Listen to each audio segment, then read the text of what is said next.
Hello, everyone. My name is Christian. Welcome back to my hobby blog. I'm very excited today because I have the author of the Edan Series and also a really fun booktuber who I really like watching, and we've collaborated a lot before. But this time we're talking about his series, the Edan Series. I want to welcome back Dr. Philip Chase. How's it going? It's going great, Christian. It's really lovely to be here with you, and thank you for asking me to chat with you. I'm excited to hear what you think of the Adan trilogy, and I mean you've done some really nice reviews and so on. So I think I have a pretty good idea. But yeah, this is great. I really cherish the opportunity to talk to someone who has read the books and is wants to engage. I just think that's a really wonderful thing for an author to be able to do. So thank you. Yeah, you're welcome. And I'm really excited because for the first half, we're going to be non spoilers, but for the second half, it'll be full spoilers all the way through While Darkness Gathers because I have a lot of questions about some decisions. And I love talking about writing processes. And I think most of the questions will be related to that. But uh, I just want to say that this was like such an absolute joy to read. I was not expecting it to be in my top 10. I really loved the first book, but I felt like it just kept getting better as each book went on. And I was just able to just binge through it so easily because I just couldn't get enough. And not many books do that for me. So Um, it's really nice to be able to do that. For anyone who hasn't read it, I would definitely recommend it. It's a really great blend of classic fantasy and also modern fantasy. And it's sort of one of the first questions I have is sort of how has your fantasy reading journey impacted your writing? What were some of your influences when writing this series? oh gosh, yeah. Yeah, I really love the fact that you felt that the books got better with each one, and that is something that you're not the only reader. Now, there are definitely people who are like, "No, my favorite is the first book," but I think the vast majority of people would agree with you who've read the trilogy and While Darkness Gathers. And I really think that it's something you don't often see, as you said, because it's difficult for someone who gets picked up by a publisher with their first book. Oftentimes, people have this great idea, and I don't want to pick on him because he's been picked on plenty. But Patrick Roth, for example, had a really great first book, you know, and probably had ideas for where he was going and everything. But having that first book published created a lot of pressure for him with an unfinished story. And so and I personally think the first book is fantastic. The second one, The Wise Man's Fear, is like for me it has more issues. Yeah, agreed. And then, as everyone knows, we haven't even seen the third book because, well, various reasons. So, I'm not trying to say this to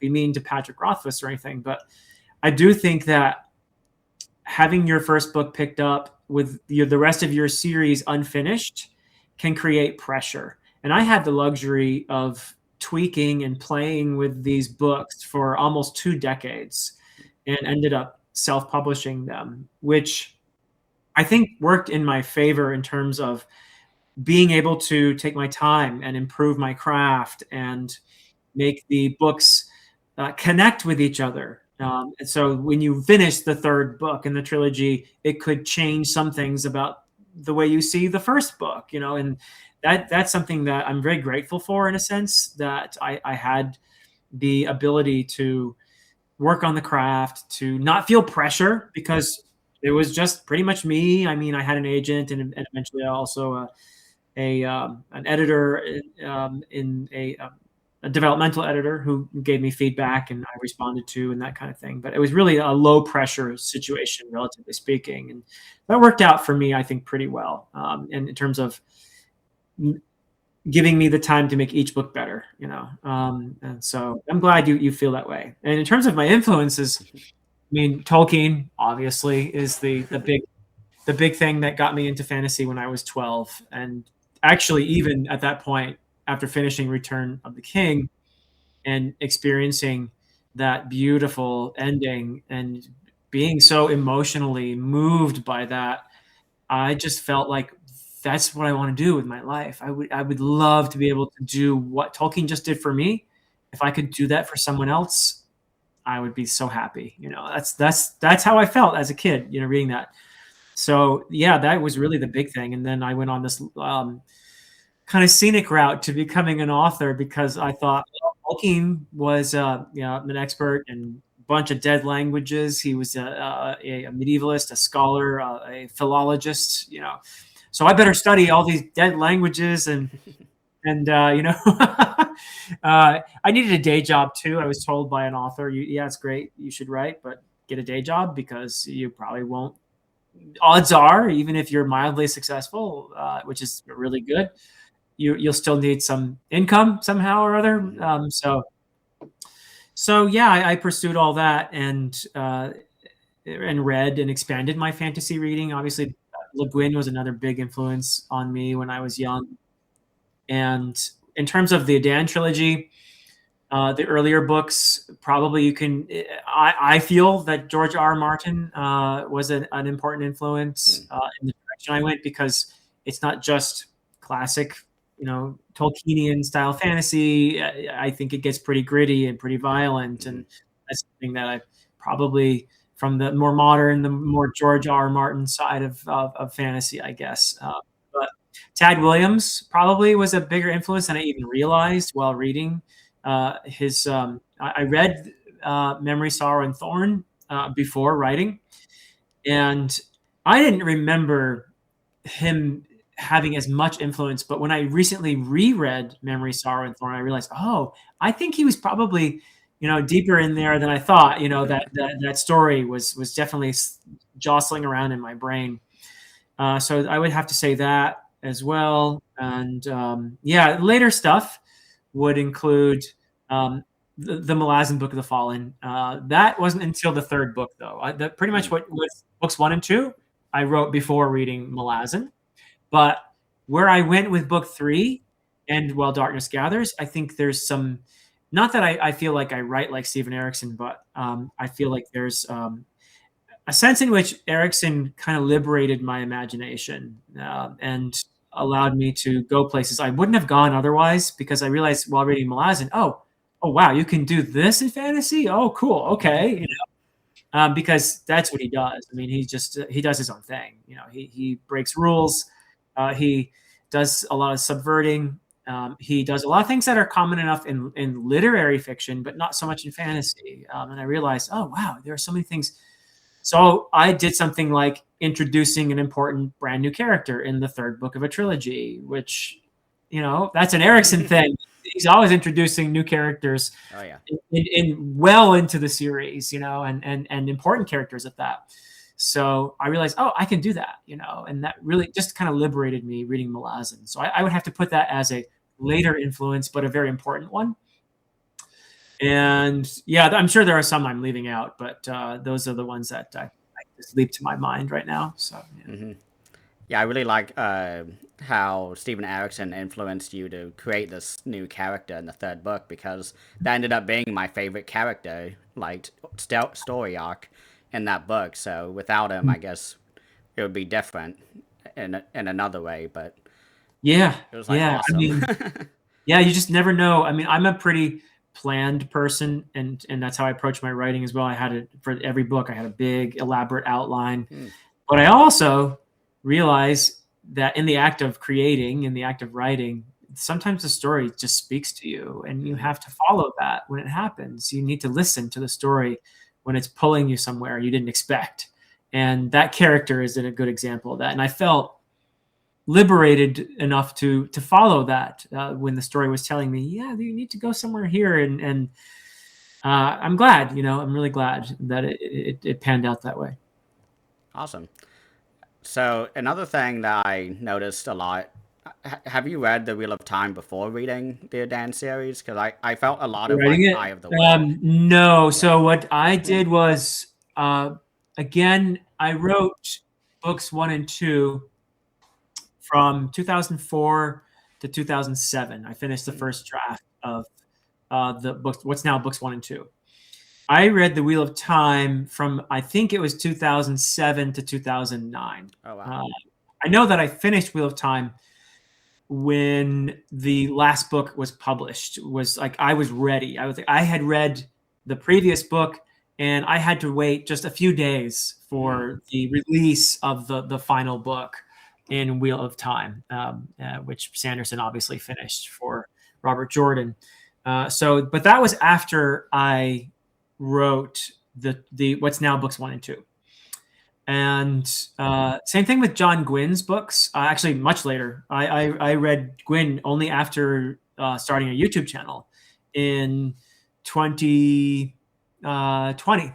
And I hadn't read Gwynn. I hadn't heard of Gwynn before. YouTube actually introduced me to Gwynn. A lot of people think that Gwynn was an influence on my writing, and I wish I could say that he was, because I love his books. But it just actually is the case that we have a lot of the same influences. He's a big Tolkien fan. He's a big fan of Celtic mythology. He's read all that stuff too, and Norse myth and sagas and all that stuff. So we love the same things, hmm and I love it when people compare my books to Gwynn's books. But I can't actually claim John Gwynn as a genuine influence in terms of my writing, because I hadn't read anything by him until I had written pretty much everything. I think I had even written While Darkness Gathers before, a draft of it, at least before starting my YouTube channel. So yeah. Hmm. Yeah, because I was going to ask about John Gwynn because there are a lot of similarities, but it makes sense Uh-huh. having the same inspirations as he did. Yeah, yeah, yep. We have a lot of the and same, that's for sure. Yeah. what? So that's why when I read his stuff, I was like, yeah, I like this guy. Yeah. I So also see a lot of Joe Abercrombie and sort of the yeah, dialogue and some of the humor as well. Was he an inspiration to you? I wish I could say for sure. I had made this effort after writing my what's now books 1 and 2, The Way of Edan and The Prophet of Edan. I'd already started to expand my fantasy reading prior to, which is why George R. R. Martin, for example, I can definitely say, because I definitely read that before I started writing.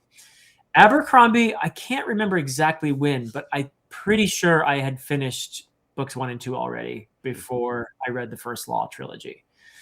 I'm also sure though that I read it before I wrote my third book and All Darkness Gathers. So if he's an influence, it's more. I do really admire the way he writes battle scenes and stuff. So maybe there's something there. The way he can uh, head hop in the middle of a battle. hmm I'm pretty sure though that I had written books 1 and 2 already before I read Abercrombie, and probably I can actually vaguely remember seeing Abercrombie do something like I tried to do in some of my battle sequences, which was to head hop a bit, and I was like, oh, this guy's done it. He did it pretty well too. oh yeah.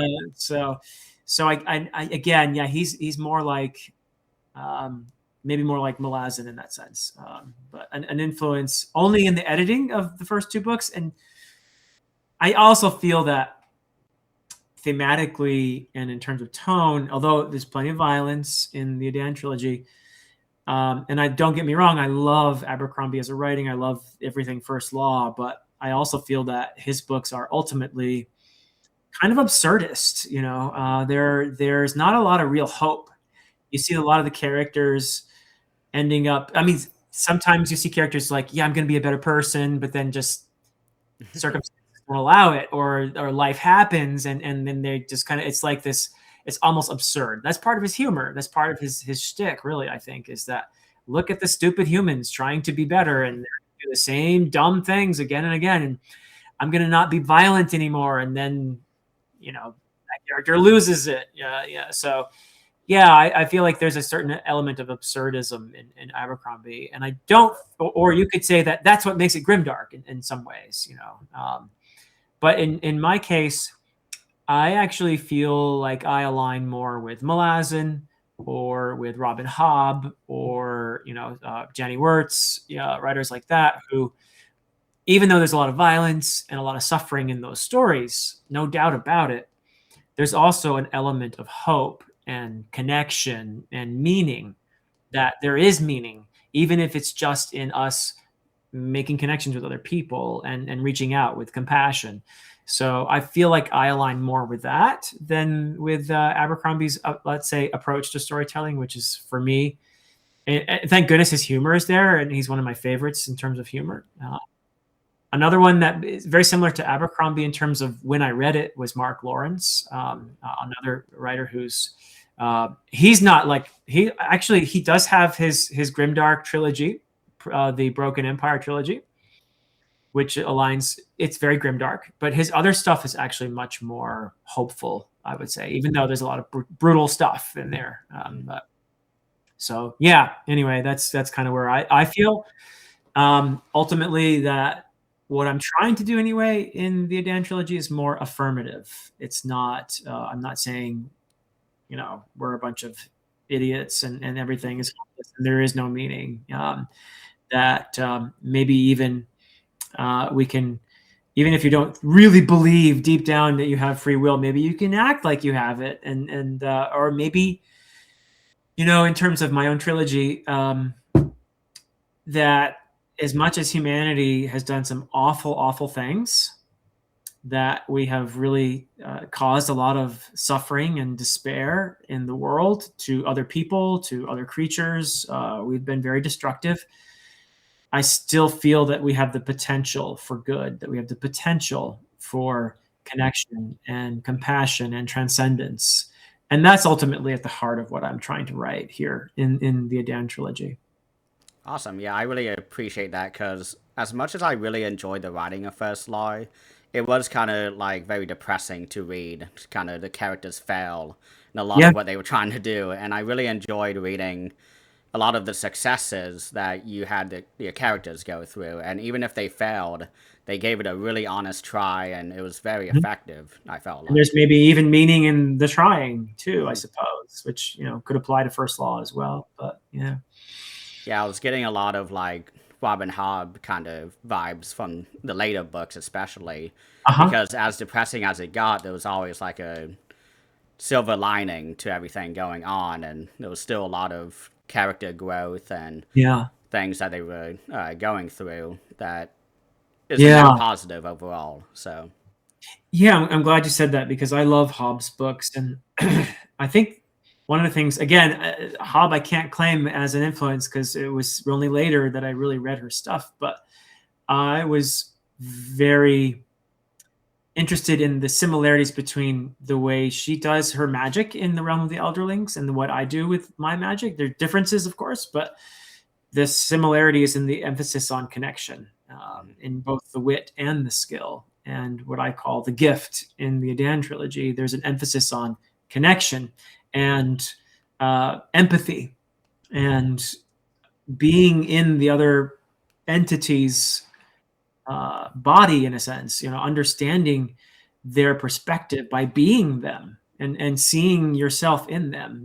There's almost a sense in which the identity it gets merged a bit there in the course of doing the magic, and that provokes a certain insight into your connection with that other being. So yeah. yeah, I love that aspect because I love the wit, and reading The Gift, I was like, this is like perfect. Like, because I'm not I guess, one of those magic system people readers. I Uh-huh. love myself Not either. magic. Yeah. And like yours is like really well done. I really enjoyed also the connections that people have with the animals as well with the humans. And I would love to know like sort of how did you come up with the magic? Like was that an early thing you outlined or did that come about later? Like Yeah, I'd love to talk about that. The magic in the Adan trilogy and in While Darkness Gathers, in that world, the world of Jormungand, is very much rooted in Buddhist philosophy. hmm, And there are a couple, as far as I understand, I'm not, please keep in mind, I'm not an expert in Buddhism, but it's something I've read about and I'm interested in. But, and I find compelling as well, the view of life that is um, put forth in Buddhist philosophy is something that I have a great deal of sympathy or I feel connected to. So there are two fundamental things that Buddhism essentially recognizes. One, and this is not a really big revelation, but we are impermanent. So impermanence, we're going to die someday. That is the nature of life, that everything is mortal and that we won't be around forever.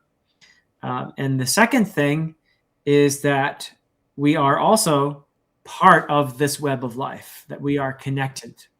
So the two things are our realization of our impermanence. So there's impermanence, and then there's connection. So impermanence and connection, these two sides of this thing, which I actually find very beautiful. And one of the books that I talk about a lot that helped me to understand philosophical Buddhism is called The Heart of the Buddhist Teaching by a fellow named Thich Nhat Hanh, who is a great Buddhist thinker. And one of the analogies that he wrote in that book was that essentially you and I, Christian, and everybody else, we're like a wave on the ocean. And the wave, while it's a wave, thinks of itself as a happy little wave that's separate from everything else. But really, the wave is part of that larger body of water, and it always was. And it will go back to it. In fact, in a sense, the idea of its separateness is an illusion, right? So, that's something that just kind of makes sense to me intuitively, that we're part of this greater consciousness all around us. And we always have been. And the idea that we are separate from it is, in a sense, an illusion. So that's something that is very much at the heart of how the magic works in the Edan, the way the gift works in the Edan books. Yeah. That's awesome because we've talked about that before, the wave analogy, and that's definitely something I believe in as well because humans, we come and go, and that's a thing that's really fun with Malazan is that you kind of see these really old races sort of being like, yeah, they're kind of just like vermin, but that's a very like I guess nihilistic view of that, or just negative. But like, it's really interesting that you brought in religion too, because with the Edan priests and priestesses, I was getting a lot of like the Holy Crusades like type Sure. of vibes from that. Was that an influence when you were writing? Or Yeah. Oh, definitely. I mean, there have been many examples in human history of individuals, of cultures that, for whatever reason, think of their own religion as superior to all other religions. It's not uncommon, actually. And that's how people tend to be, very like we're the best, kind of, right? mhm. Um, and sometimes they even go as far as, not only is our religion better than yours, but because ours is better, God loves us more than you, and God wants us to conquer you. In fact, it would be better if you either were dead or converted to our way of thinking. And we think that God wants us to do this, so therefore we're going to um, we're going to persecute you, we're going to attack you, we're going to kill you, unless you convert to our way and become one of us. That's happened multiple times in human history. And sometimes people who believe that even believe that they're doing something good by doing this, that by forcibly converting other people, they're actually saving them. Or at least that's been used as an excuse many times in human history. Now, you could look at this one of two ways. These people who are perpetrating this violence really believe in what they're doing, and really believe that ultimately, at the end of the day, what they're doing is for the greater good, because they're giving these people the truth. They're giving them the possibility of salvation. I'm sure there are people who genuinely believe that. And I have a character in the trilogy who is like that. Sees himself as a virtuous individual who is pursuing the path that his God has laid out before him, and that is what his calling is. Is to make other people conform to those beliefs. Now, I think there are a lot of people as well, though, who will pretend to believe, but will use that religion as a stick, as a weapon, as an excuse to persecute other people, to steal from them, to dominate them. And that is also something we see many times in history. The idea that, oh, my religion is the real one, and therefore I deserve to dominate you and take your stuff and make you subservient to me. And we've seen it again and again, you know. So yeah, religion is it's used as a stick either way. But I'm interested in the difference between someone who's genuine about it and someone who's cynically using religion as an excuse. So I have characters who represent both of those things in the trilogy. Yeah. Yeah, I really like that you mentioned that as like a stick because that is one of like the major drivers of colonization in Yep. world history is religion. And so there's also like the early America's history that I was thinking about when reading this story of people feeling like they're saving, these savages and stuff like that. Hmm. And it's kind of like it's really fascinating that you also give a lot of POVs to that side instead of just focusing on the main characters and all that because you get to see the inner workings and the inner thoughts of that. And I found that to be a really sort of fun exercise to also get that side Yeah, because you don't because get there that are often. genuine people who are inspired by their religion to help others, to love others. So that's something that I definitely don't want to, brush under the rug. That's part of this too. That's, in fact, I think you see that increasingly through the trilogy. There are examples of it even in the first book of genuine people within the institution of this aggressive religion. But there are genuine people there who are actually good people who are just trying to help others, in a way that is actually very humble and loving.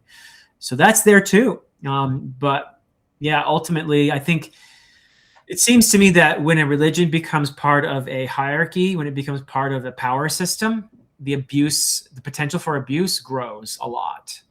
And when it's not part of a power system, then it's easier for it to be purely a source of genuine inspiration to do good in the world. But it's not that it's impossible within an institutionalized religion to inspire people to be good and to love, but I think it gets wrapped into power, and the more that happens, the more the religion tends to be used as a stick, as an excuse for hurting others. So yeah. Yeah, that's a really great point because you also see that in the, I guess, organization of the Edan priests, and that there's also backstabbing where some people think they're better than the people that are on the side. Mhm. And it's Yep. really fascinating to read about because that is something that happens a lot in our own history where you have a lot of, kind of like a Julius Caesar type thing where his own Uh-huh. people backstab him. Yeah. Yeah, for sure. And that's, again, I think it's complex. So I tried to at least acknowledge that complexity by having various individuals within the institution of this one religion, which is aggressively trying to assert its superiority over everybody else, and go out and conquer, so that we can bring about, the kingdom of the eternal and all that. But even within that, there are individuals who believe in the religion, and they believe that it would be a better world if everyone subscribed to their religion, but they don't want to do that through violence. There are some who are not comfortable with the violence, let's say. And then there are others who very within the religion who very cynically kind of see it all as a lot of hooey, as a lot of hogwash, but they recognize that it's powerful and that it's a tool to persuade people, especially when you get them to. One of the ways that unfortunately we see again and again in history as well is when you want to persuade people and make them conform and do your bidding, you give them someone to hate. Hmm. Give them someone to hate, and you say, "There, over there, those people, they're a threat. They're the bad ones. Go get them." And that is a tried and true method for producing conformity within a society. You know, Unfortunately, it has. We've seen it again and again in human history. So many examples, and even today, it's something you can find. So Yep. Yeah, it's really fascinating too, the whole us versus them kind of mentality, because Hmm. it is such an easy thing to exploit. And we see that a lot in the Edan series where they're trying, like, there's leaders giving speeches and Yeah. telling people, like, we gotta go get them and stuff like Yep. that. So, Of course, on the other hand, you also have important characters. I would say the most important characters also many examples of characters who overcome difference, who transcend their own background, their own identity. I mean, exile is a common theme in here, and you have characters who get exiled and are thrown out into the world and then experience a kind of epiphany that these people over here that I thought were so foreign and different and even bad, well, actually, I kind of like them and I have a lot in common with them and I can connect with them and befriend them and have meaningful, beautiful relationships with people in other parts from other parts of the world with different perspectives and different religions and whatnot. So that's something that obviously I'm trying to explore in there as well is like how can we transcend our tribalism? mhm. Because I believe that it's probably a matter of our survival as a species. If we prove to be unable to transcend our tribalism, I think we'll probably end up doing ourselves in. If we are able to transcend our tribalism and broaden our sense of our who is the in group, who is the we, into not only other people but other creatures on this planet, I think we'll have a better chance in the long term of thriving, not just surviving, but of thriving. But that's how I feel anyway. Yeah, I feel that way too a lot. It's very frustrating living in today's history and seeing Mhm. how just it a lot of days it feels very impossible to kind of maintain that optimism. Yes, it does. It does. But we've seen it happen, and we know it can happen, Hmm. and we have to keep trying. And that's the heroism of, for me anyway. My protagonist, my main character, is that he just doggedly insists. No, people are capable of transcending their tribalism. People are capable of love, of compassion, of connection, and that insistence.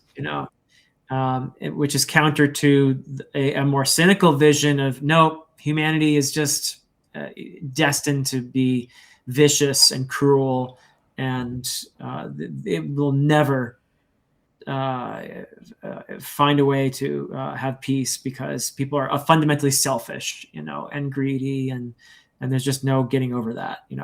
I to me, I prefer the vision of people as capable of love.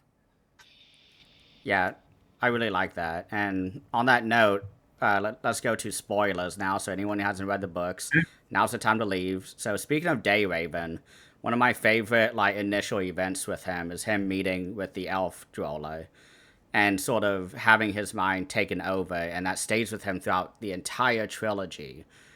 How was that like writing that? Like, was that something you started with, or I'm very That curious is to know. actually Yeah. the first thing I wrote was that chapter. I think it's chapter 3, the hunt.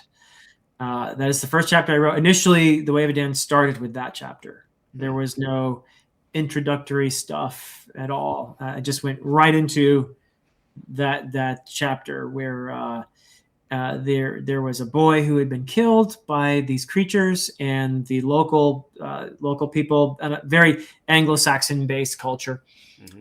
were organizing essentially a posse, in order to get vengeance for the death of this boy. What they didn't realize was that these creatures had been stirred into a rage by the fact that they were being rounded up, attacked by these priests and soldiers from Torland who were going to enslave them and use them in their war. So, yeah, that was an immediate kind of the outside world invading this very local, very idyllic existence. And the result is Dayraven, when he's going along with his father and the party of to obtain vengeance, he ends up with the horses because his father says, "No, you stay here while the rest of us do this." And he is enticed into the forest by a ghost raven, which turns out to be himself. If you read Return to Edan, that's one of the things where it kind of recontextualizes what happened back in the first book. Is that it turns out that raven that entices Day Raven into the forest was himself. He had projected that back in time in order to essentially, in a sacrificial way, give himself the role that he was going to have, which was to help heal this place, to help end the war and to help heal this place, this continent, essentially.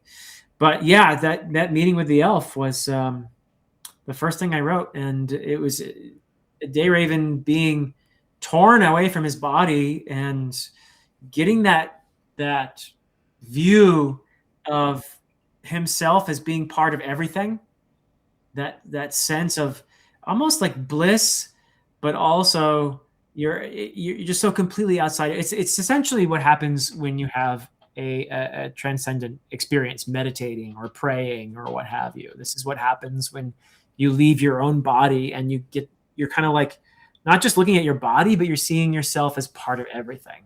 Right? It's a mystical experience. A lot of people have had this experience. It's something that I've experienced myself.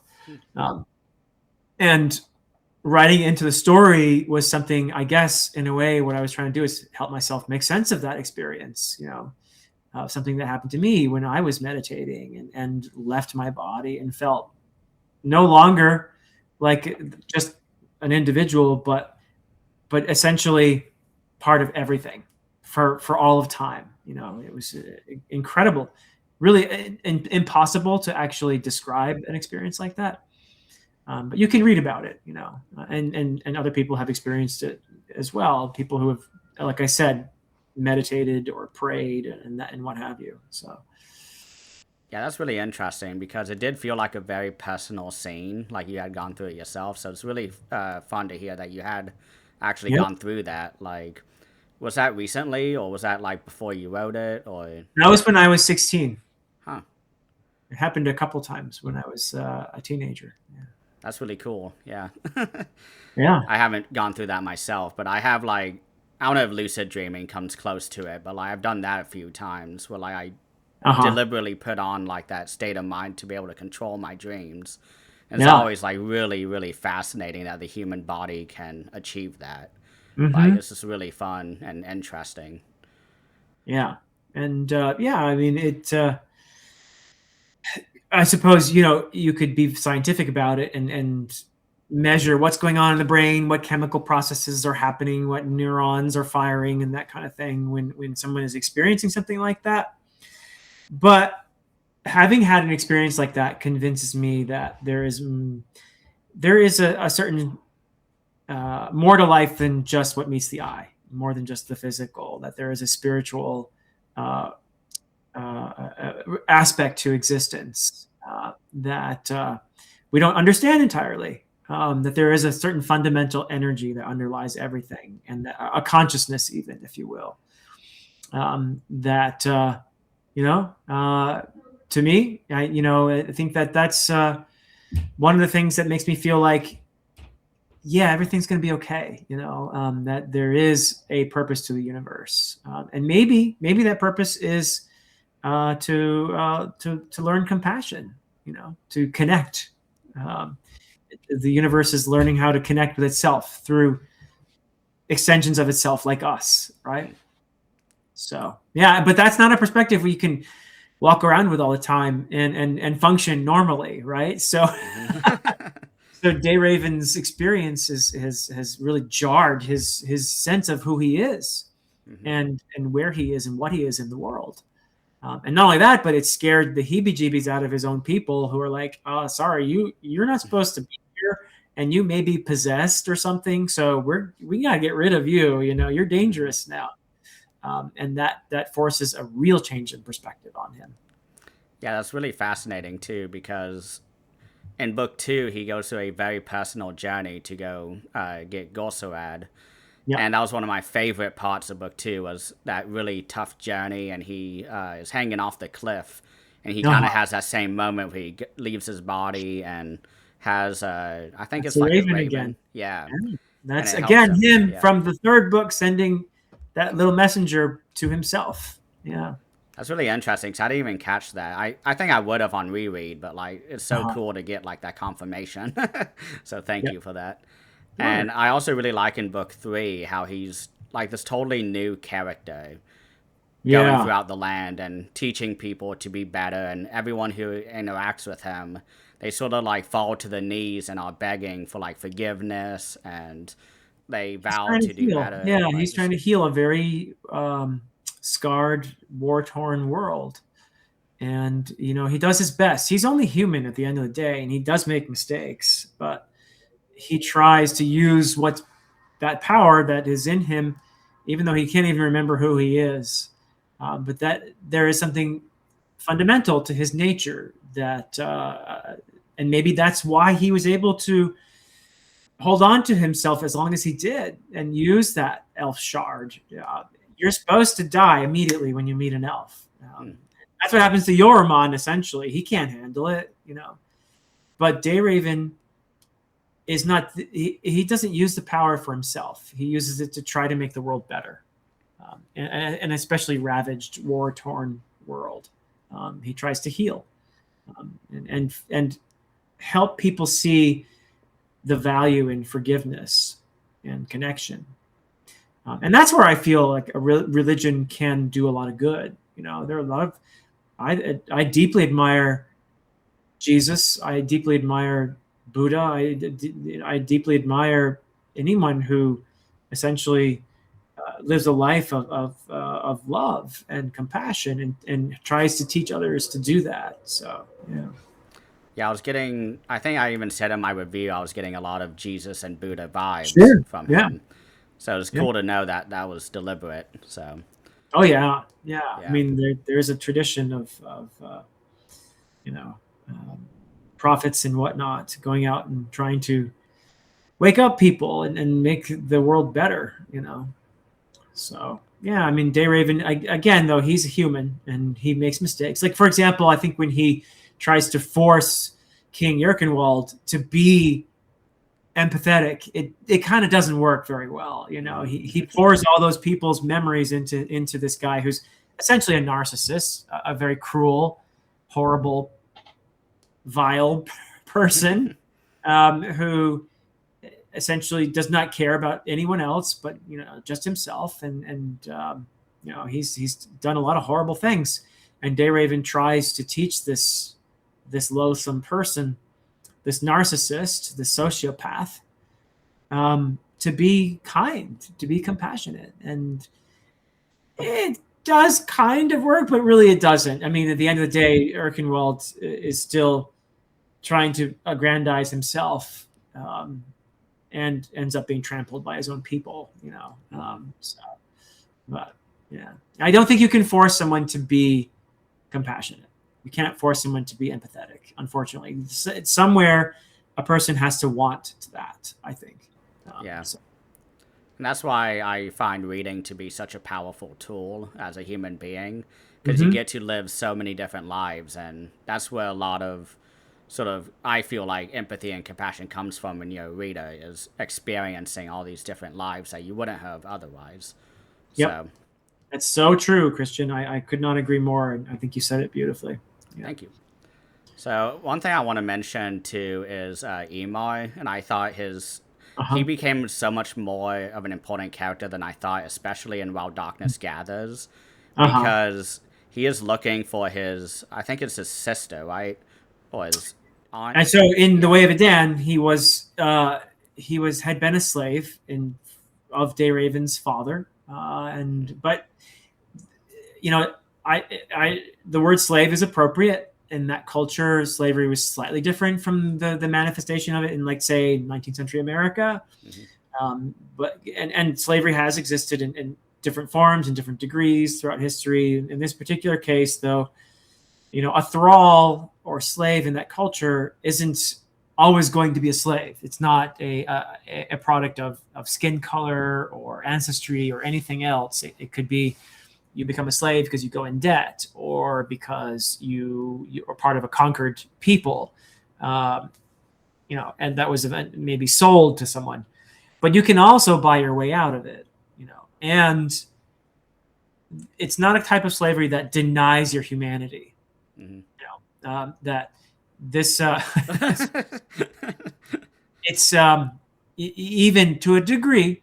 Now, is it right that a person is owned by someone else? No, never, under any circumstance. So I'm not trying to say, oh, this is good slavery. No, it's Hmm. not. It's not good, but it's not as bad as, like, say, 19th century slavery in America, which was one Hmm. of the worst examples of slavery in the history of humanity in many ways, because it became so entrenched and so race based, and also just institutionalized. So, in other words, yeah, Imhar's, yeah, he was a thrall, but he also was part of the family in a sense. Like, Dayraven himself thinks of Imhar as more like a brother than anything else. And I think there was an understanding that Imhar would eventually have his freedom and his own, identity, and could go where he wanted. But as somebody who was thought of Dayraven as like a younger brother, he decided to go with Dayraven in exile and try to help his younger brother in that sense. So, but yeah, the sister was simultaneously, because of the tragedy of Imhar's family. He had one sister who survived the assault of that happened because of the history between Cargillion and Adanon. Imhar's family was Adanese, and soldiers from Cargillion killed most of his family and enslaved him and his sister. And when Dayraven's father bought Imhar when he was a 6-year-old boy, someone else bought the sister, and he didn't know what happened to her. So, Hmm. an important part of Dayraven's journey is realizing Imhar's pain and his experience, and acknowledging the importance of his life independent of Dayraven's family, and saying, yeah, we should go find your sister. It becomes important to him. So that becomes a big part of the overarching journey. Imhar leaves the story for much of the second and third books. He's not really a main character, but that mission is still there, and he's still present in the story. And it turns out that Saren is his niece. Hmm. So they never do, because unfortunately, another tragedy is that Erkenwald is responsible for the death of Himar's sister, who is Saren's mother. So that reunion never happens, but in a sense, it does happen through Saren being reunited with her uncle Imhar at the end, and that is the for me. I hope that there's a moment that speaks to readers, because that is something that again connects the trilogy, and I hope also shows some hope and compassion, and all of those things that to me elevate a story. So that moment when Saren and Imhar are meet each other finally at the end, through Sequara, by the way, Hmm. who plays a huge role in all of this. Um, to me, is an important moment, and hopefully strikes the reader as being as a beautiful moment. Yeah. Yeah, it was absolutely beautiful. That was one of my favorite moments because after finishing Return to Edan, I was wondering like when if we were even gonna see that closure with him Uh-huh. finding his family, and that's why I really love the character of Saren as well, is because she also helps Dayraven throughout the Yeah. story as his translator, Yep. and sort of just that last moment when Emar sees the memories of his sister through Yes. Sakrawe, I found Yeah. that to be very beautiful. Like, Yeah. Yeah. So there is a kind of reunion there that happens through the sharing of memory. But yeah, Saren is a hero. mhm, Sequara and Saren both in many ways. But Saren does something, I think, maybe the bravest thing that happens in the entire trilogy, which is she goes to rescue Dayraven. mhm, When he's in the dungeon under Sigseld in Torhelm, and she goes to rescue him. She doesn't obey very well either, right? He keeps telling her, "No, I want you to stay, out of danger," and she's very stubborn. But that act of swimming through that narrow tunnel upstream, finding her way into the dungeon, that's incredibly courageous. Hmm. And of course she fools herself. She says, "Oh, it'll be just like Crag Isle. It'll be just like Crag Isle, right? Just like Crag Isle." And finally, she barely makes it. That was nothing like Crag Isle. But yeah, there was real heroism, I think, in her. Yeah, I absolutely loved her character, and I'm just so happy she was in the book because she really like took it from like a 9 to a 9.5, which I was just like blown away by. I don't give books that rating often. It's like only a few here and there, but I think While Darkness Gathers really did that for me. And Sakura as well, I really loved her character. I loved her sort of tutoring sessions with Queen Faldeo, and also her identity sort of juggling that she was having to go through. Yeah, that to me is one of the most important and compelling arcs in the whole thing is Sakura's tension conflict between being a healer, which is what she wants to be, and being a weapon. Hmm. And she is forced to become a weapon in order to protect her people. And it's not something that's easy for her at all. It pretty much tears her up. And that has a very big impact on her relationship with her own daughter, Hmm. that she doesn't feel capable of being a nurturing mother after being a weapon, after killing so many people in that war. She has some pretty serious PTSD. Hmm. And that's one of the reasons why she tries to not get rid of, but she gives birth to Rial as it and as from in While Darkness Gathers, and then has Saren raise her essentially, and doesn't want the world to know that she's her mother. Hmm. But and I think that in a sense she's also grateful that she got to raise Rial. As it turned out, she has a very scary amount of the gift. Hmm. Probably came from her father. The elf, again, wasn't quite all gone there. It's found its way into Rial when he fathered her. So the idea that she did somehow still get to raise her daughter, I think is important too. At a certain point, she probably wanted to tell her many times that Hmm. she was her daughter, but never quite did. And of course, Rial does find out in the end. Yeah, I really love the character of Rial as well, and sort of this conflict between mother and daughter. Because Saren as well, like, she was such a important character in While Darkness Gathers, even though she wasn't on page that often. Yeah, She was a yeah. really. Rial never would have probably gone to the continent if it hadn't been for the fact that Saren was dying.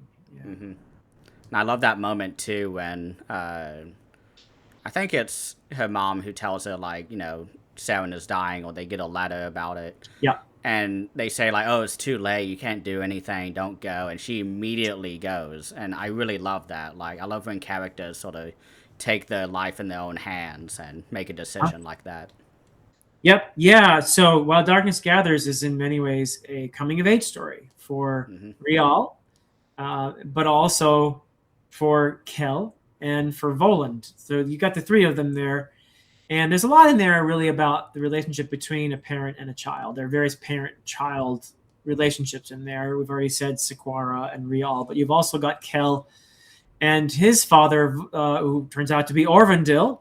Hmm. Um, and that's a major thread in there as well. And of course, Voland wanting to be his own person too, but being expected to follow in the footsteps of his father, Orvandil. He's the recognized son of Orvandil, whereas Kel is, he's thought of as a bastard or whatever. He's not legitimate but the relationship that grows between the three of them is the heart of that book, really, in many Oh, ways. yeah. And let's not leave out Belu, the dog, right? Yeah, yeah. I should say the four of them, the relationship that grows up between the four of them. Dogs are great because they're a kind of a social glue in a way. They help people to unknowingly form relationships with each other because there's a cute dog and we can be all off our guard when a dog is there, Hmm. and we can see each other's kind of compassionate side, our vulnerable side. We're not afraid to show that when a dog is present, right? Hmm. So I love that role that Belu quietly plays in the story. That bond that formed between Rial and Kel and Voland wouldn't have happened without Belu, you Hmm. know. So she's a little superstar too. Yeah, I thought the relationship between those four was really beautiful and also really fun too. The way that they talk to each other, and one of them is I think it's Kel. He's like, "I'm not taking care of that mutt," and he's secretly feeding her. He doesn't want people to know how soft he really is. Hmm. Yeah, and I'm really happy that you didn't go all Robin Hobb with Belu No, and I kill him mean, off or something, or kill her off. Like I would have been very like, upset. yeah, I mean, Bella was actually based on. We had a dog named Belladonna, Hmm. who passed away a few years ago. Hmm. And it would have been hard for me to see her go again. Yeah. But yeah, she's very much based on our dog Belladonna. Hmm. That's really interesting. I'm curious to know, are you working on another project within the world? I think you mentioned in a recent video you're working on a prequel. Yes, I am. I have a prequel in mind. I haven't been doing a good job of writing it yet, but I do have a lot of ideas for it, and eventually it's going to come out. But Yeah. it's something that I have been thinking about for a long time. But it's set 60 years or so before the Edan trilogy, Hmm. and it will be featuring Urd as a protagonist, but obviously she's going to be a little girl at that Hmm. point.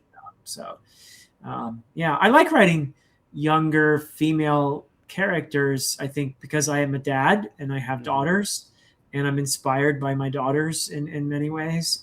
So not that they're a one for one, representation of my daughters, but there are Hmm. elements of my daughters in characters like Saren and Rial, and probably in this young Urd as well. So yeah. Well, that's awesome because Ud is one of those characters I really love, and she's probably my favorite of the fantasy like mentor trope Uh-huh. because she is so interesting. I'm so happy to hear that you're working on a prequel with her. Because Yeah. like I was so like sad when she died in book two along with Queen Yeah. Faldera. That was such an It was a emotional moment pretty for big me. sacrifice. Yeah. Yeah. And I'm Yeah. really excited to get more about her backstory because there's so much like that she hints at. And I would love to read that as soon as possible. So, Yeah. Yeah. Ord pulls an Obi-Wan Kenobi there in book two, hmm. which is that was hard to write. That was a tough one. Both Ord and Queen Faldera, Hmm. one go, leaving both Dayraven and Sequara in a sense orphaned, and having to find their own way at that point. Yeah. And it was such an interesting choice to make as well because I felt like there was still a lot of story to tell with them, but it Hmm. really becomes like I guess, the impetus for them to become who they are in book three Yep. because they have to go on their own paths. And I just really Yep. love that. So, Yep. Yeah, I think so. I think that definitely is a key moment in their development. Initially, they find each other as well through that. I mean, their first romantic encounter happens between Dayraven and Sequara. That is happens not too long after the loss of Ord and Faldera. hmm. That's something that had been kind of low key simmering for a while, I guess. But Yeah. yeah, I mean, when you share somebody's memories that way, it's kind of hard not to feel connected to that person, I guess. Yeah. So, I really like to the final battle with Gorserad and all the uh-huh. Adan priests, and I think it's ba- Bledla. Yeah, he faces Bledla, I believe, or was it You mean backside? These are the in two book characters. two, I in Yeah, book in two. the Prophet of Edan? Yeah. Yeah, yeah. For some reason, I kept mixing up those two priests. I guess because they both start with Oh, B. Bagsack and Yeah. Yeah, so Bledla is the supreme priest. He's the Hmm. really powerful one, and poor Yeah. Bagsack is really just kind of a minor, incompetent priest who Hmm. appeared in book one, and he was told by Bledla, "You got to go kill these people," and fails miserably because Ord essentially gives him a spanking. Hmm. And then he reappears though in the third book, where he is used horrifically, Hmm. and a lot of people have told me that they never expected to feel any sympathy for Bagsack, Hmm. but that what happens to him in book three creates a kind of sympathy as somebody he was bullied. He was bullied, and he has a story. Everyone has a story, but he plays a role too because Sarah never would have found her way to Dayraven without Bagsack. Hmm. So, you know, there is no one that you can just say that person is 100% worthless and horrible and they should be just thrown away. Hmm. Bagsack provides some really valuable information there in the course of the story, and has a bit of a, I guess, redemption arc. Maybe you could see it that way. Maybe so. Yeah, because he was definitely a character that I was not expecting to get a whole like Gollum or Reek type of Yeah, situation from Game of yeah, Thrones. And like I felt really bad for him, but I think it was because I did confuse the two that I didn't have as much uh-huh. sympathy. But once I was corrected on that, I was like, oh my gosh, like it's so much worse for him. Like he was a failure, but like he didn't deserve that treatment that he had in the jail, and it was just really Right, and hard to that's read. Yorumon's doing, of Hmm. course. And his whole quest is to defeat death, but he needs power to do that, and he's found a way to take power. And he's one of these guys who arrogantly assumes that he has the right to hurt other people if that means he's accomplishing his goal. You know, and he also, I think, there's a sense in which by the end of Return to Edan, Yorumon also kind of sees the error of his ways, I suppose. I mean, he has a genuine connection with Dayraven there before the end, and he wants to help. I think in that moment, he at least has convinced himself when Dayraven finally does agree to transfer that power to allow Yorumon to take it. I think Yorumon has convinced himself that he genuinely just wants to help and do the right thing in that moment. Hmm. He's not capable of assuming that burden, as we find out right away. Yeah. The moment he sees Morcar and Edulf, I mean, their heads go boom. I mean, and Hmm. he's like, yeah, no, and then he's gone essentially. So he's incapable of handling that the way Dayraven did. Uh, Hmm. Well, that's awesome. I really enjoyed our talk for about an hour now. So, yes, thank you, Christian. Yeah, we could go on and on, but hmm, we both have things to do. yeah. Well, thank you so much for joining with me today. This was such a joy, and I'm excited to reread once all the audiobooks are out. Yeah. Because this is going to be just so fun to kind of just reread every year if I can. It's definitely Well, one of the thank series. Yeah. I'm just glad you feel that it's worth rereading. I'm extremely flattered when somebody says to me, "I'm rereading the trilogy," and that's just wow. You think this there, and I hope that somebody rereading it would find new things in the Oh yeah. process. So, well, awesome. Thank you so much, Christian. I really appreciate you. Yep. Thank you so much, and thank you everyone for watching. If you're still here, please go read the books if you haven't already. If you're somehow in the spoiler section, but if not, share it with your friends and family who also read fantasy, because I know they'll love it as well. So, thank you everyone, and please have a great rest of the day. Goodbye.